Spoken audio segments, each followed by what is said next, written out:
नमस्कार दोस्तों। आज हम गुप्त काल से संबंधित जो भी महत्वपूर्ण प्रश्न है जो कि एग्जाम में पूछे जा सकते हैं उनका हम अध्ययन करेंगे। इसलिए आप वीडियो पर अंत तक बने रहिए। चैनल पर यदि पहली बार है तो चैनल को सब्सक्राइब जरूर करें। तो चलिए हम शुरू करते हैं। गुप्त काल की समय सीमा कब से कब तक थी? तो ये थी 319 ईस्वी से 550 ईस्वी तक। दूसरा हमारा प्रश्न है, गुप्त वंश का संस्थापक कौन था? तो कौन था? श्री गुप्त। श्री गुप्त, ये आपको ध्यान में रखना है, ठीक है। कौन था? श्री गुप्त। भारतीय इतिहास का स्वर्णकाल किस समय को कहा जाता है? तो भारतीय इतिहास का स्वर्णकाल गुप्त काल को कहा जाता है, ठीक है, क्योंकि इस समय सब कुछ में समृद्धि हुई। आगे बढ़ते हैं। गुप्त वंश की राजधानी कौन सी थी? गुप्त वंश की राजधानी, ये बहुत बार पूछा गया है, कौन सी थी? पाटलिपुत्र। कौन सी थी? पाटलिपुत्र। गुप्त संवत या वल्लभी संवत कब चलाएगी? ठीक है, जैसे शंख संवत, विक्रम संवत, इसी प्रकार गुप्त संवत किसने चलवाई थी? चंद्रगुप्त फर्स्ट द्वारा चलाई गई थी। 319 ईस्वी में चंद्रगुप्त फर्स्ट द्वारा चलाई गई थी। चंद्रगुप्त फर्स्ट द्वारा तो चलाई गई और चंद्रगुप्त सेकंड द्वारा इसका प्रयोग किया गया मथुरा अभिलेख में। किसमें? मथुरा अभिलेख में। राजदंपति प्रकार के सिक्के किस शासक ने चलवाए? तो राजदंपति प्रकार के सिक्के चंद्रगुप्त फर्स्ट ने चलाए। ये प्रश्न इंपॉर्टेंट है। भारत का नेपोलियन 100 युद्धों का विजेता कविराज किस शासक को जाना जाता है? तो भारत का नेपोलियन, ये तो आपको ध्यान में रखना है। ये किसे जाना जाता है? समुद्रगुप्त को। किसे जाना जाता है? समुद्रगुप्त को। ये बहुत बार पूछा गया है प्रश्न। मुद्रा का भारतीकरण करने का श्रेय किसको दिया जाता है? तो समुद्रगुप्त को। और वैसे आधुनिक मुद्रा रुपया, ठीक है, इसका भारतीयकरण किसने किया? आधुनिक रुपया का शेरशाह सूरी ने, ठीक है। उस समय गुप्त काल से के संदर्भ में पूछे तो चंद्रगुप्त, नहीं समुद्रगुप्त। कौन है? समुद्रगुप्त। ये आपको ध्यान रखना, ये इंपॉर्टेंट प्रश्न है। ध्वजकारी गरुड़ प्रकार के सिक्के किस शासक ने चलाई? तो ये चलाई समुद्रगुप्त ने। किसने चलाई? समुद्रगुप्त ने। आगे हमारा प्रश्न है, प्रयाग प्रशस्ति किस शासक ने लिखवाई? ये बहुत इंपॉर्टेंट प्रश्न है, ठीक है, बहुत बार पूछा गया है। तो ये समुद्रगुप्त ने लिखवाई। इसके लेखक कौन है? लेखक भी पूछे गए हैं, ये आपको देखना, कौन रखना है? हरिसेन। कौन थे इसके लेखक? हरिसेन। कौन थे? हरिसेन। कर्षण चरित्र की रचयिता कौन है? कर्षण चरित्र की रचयिता है समुद्रगुप्त। समुद्रगुप्त। चंद्रगुप्त द्वितीय की माता का नाम क्या था? दत्त देवी। क्या नाम था? दत्त देवी।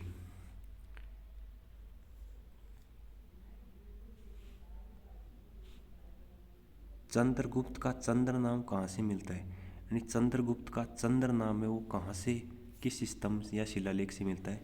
तो ये आपको ध्यान रखना है, मेहरौली स्तंभलेख से। सर्वप्रथम ग्राम पंचायत का उल्लेख कहाँ से मिलता है? ये प्रश्न इंपॉर्टेंट है, ठीक है।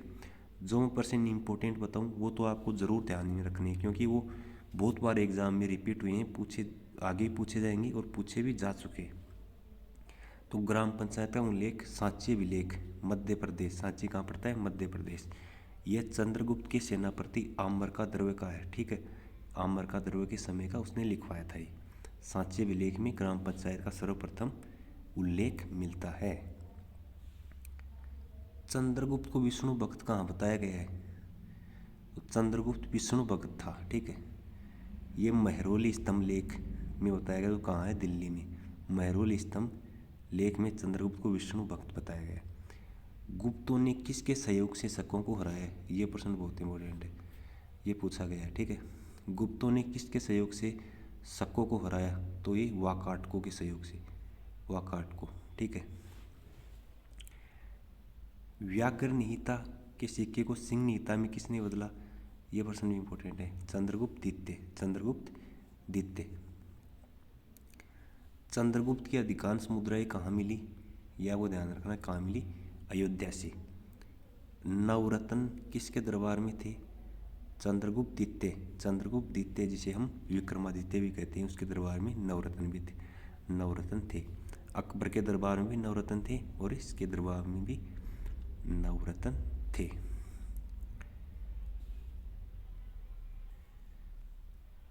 कौन कौन थे? कालिदास। कौन कौन से नवरत्न थे? कालिदास जो एक कवि थे, ठीक है। धन्वंतरी चिकित्सक थे। वेताल भट्ट जादूगर था। अमर सिंह कोशकार था, ठीक है। और शपणंक ज्योतिषी, और ये शंकु शंकु वास्तुकला था, वास्तुकला में निपुण था, ठीक है।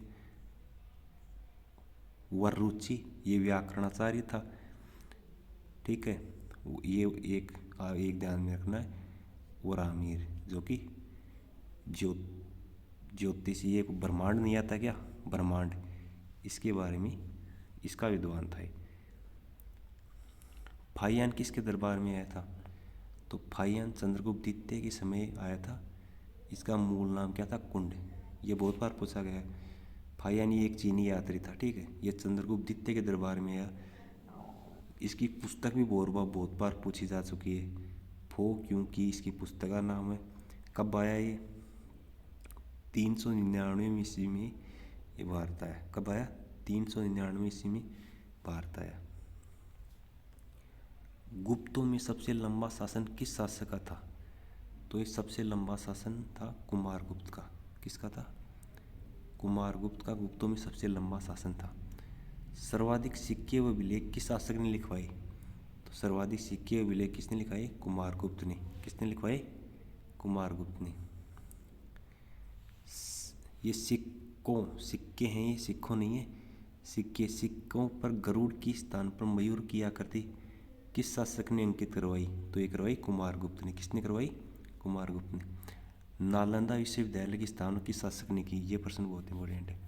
तो ये कि कुमारगुप्त ने। इसे नालंदा विश्वविद्यालय को बौद्ध धर्म का ऑक्सफोर्ड भी कहा जाता है। इसे बौद्ध धर्म का ऑक्सफोर्ड भी कहा जाता है। सुदर्शन झील का पुनर्निर्माण किस शासक ने करवाया? सुदर्शन झील स्कंदगुप्त ने इसका पुनर्निर्माण करवाया। सुदर्शन झील का ये मूलतः मौर्य काल में बनी थी। इसका पुनर्निर्माण किसने कराया? स्कंदगुप्त ने। ये इंपॉर्टेंट प्रश्न है, पूछा गया एग्जाम में। सती प्रथा भारत में सती प्रथा का भारत में सर्वप्रथम उल्लेख कहाँ मिलता है?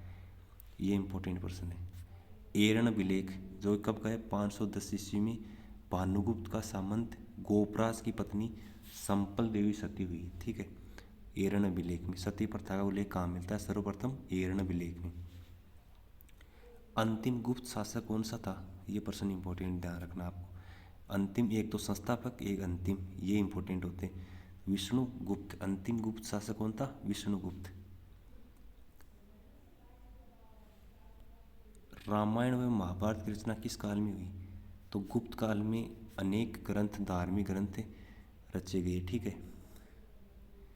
तो इनकी रचना गुप्त काल में हुई थी, रामायण और महाभारत की रचना। मंदसौर प्रशस्ति की रचना किसने की? ये प्रश्न इम्पोर्टेंट है। मंदसौर प्रशस्ति की रचना कुमारगुप्त समय हुई। और इसके लेखक कौन थे?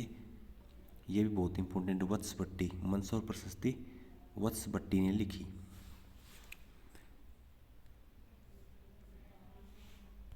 मर्चकटिकम नाटक किसने लिखा? ये मर्चकटिकम एक नाटक है जो कि एक दुखद नाटक है।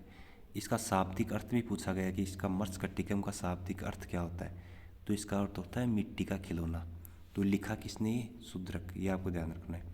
ये जितने भी मैं पुस्तकें, नाटक ये लेके आए हूँ ना, ये आपको ज़रूर ध्यान में रखना है, क्योंकि ये पूछे जाएंगे 100%। पहले ही पूछे गए, आगे भी पूछे जाएंगे। मुद्रा राक्षस विशाखदत्त। मुद्रा राक्षस विशाखदत्त। देवीचंद्र गुप्तम, ये भी विशाखदत्त ने लिखे नाटक। ये इम्पोर्टेंट है, बहुत इम्पोर्टेंट है।